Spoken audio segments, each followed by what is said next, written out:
Hi, this is Jim from Art in Metal. Here's an introduction to our all-new 4-in-1 bucket hitch. So this is the kit that you get. There are 2 pieces of the hitch and a bolt, and I'll show you how it assembles. The first thing that we do, we pop this in the back with the large section down. And we open your bucket slightly and insert that in and slide that up. Now I'll just close the bucket.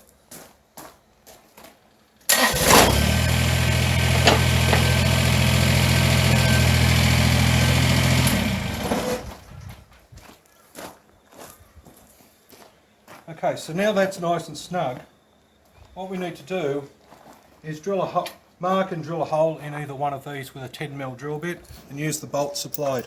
The reason they're not pre-drilled is because the buckets vary in width, and as you can see I've got the tooth bar on, which makes this wider. There's 2 holes. You can use either hole to drill, and I've given 2, so if you have something like a tooth bar and you take it off, the bolt holes can be spaced fairly apart. So I'll just go ahead and mark and drill that and come back to you. Okay, so we've got our bolt installed now. You can see that the front plate is hard up against the bucket and the rear plate is hard up against the clam. So it needs to be reasonably tight there, but not super tight.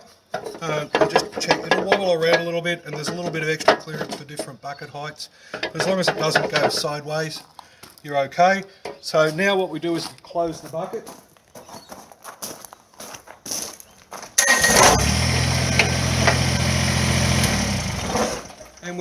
And we're good to go. Now the hitch has been designed so that you can either use a tow ball as such, or a standard Hayman and Reese tow hitch. Putting our pin in. So whichever way you want to go, that's fine. I'll just remove the tow hitch. Now,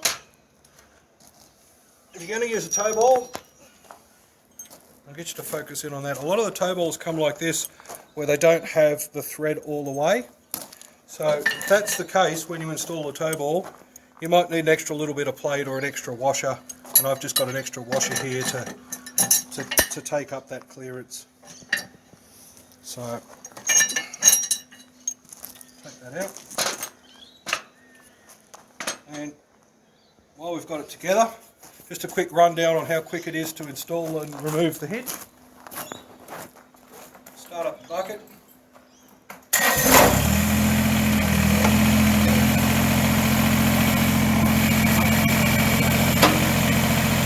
So now you're set up.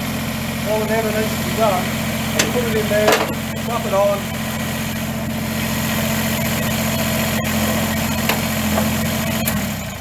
And close your bucket and you're ready to go. Now, there is a towing eye provided here, and that's for a safety chain, so that there's no possibility of it getting away. And we highly recommend that you attach a safety chain with the hitch, so there's no possibility of, if you open the bucket, the load can get away. When you hook up your trailer, there's also provision here for twin trailer hitches. Now, while we've got this on, I'll show you one more feature of this, and what we can use this for is a gin pole. So I've prepared a gin pole here, and if you can focus in on that.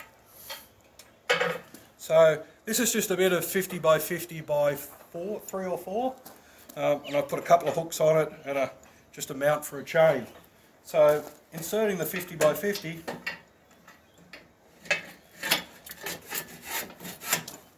and using your standard Hayman and Reese pin,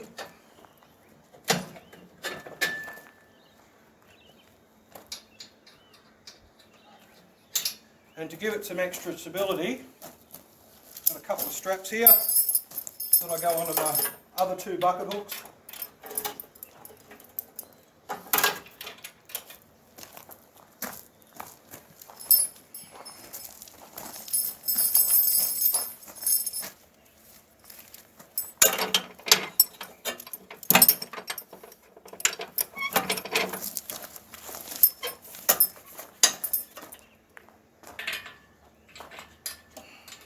Hook onto my pole. So these are 750 kilo straps, which is, each of them is way beyond the lifting capacity of the bucket.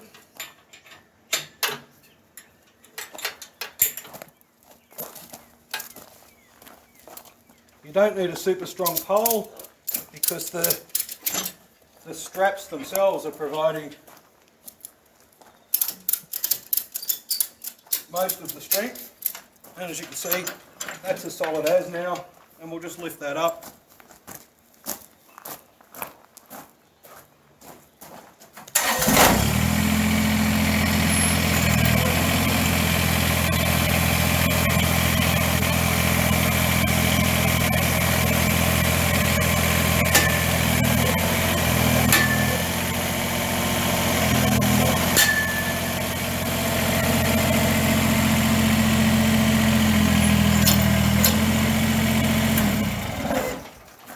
So there you have the final use for the 4-in-1 bucket hitch, a gin pole.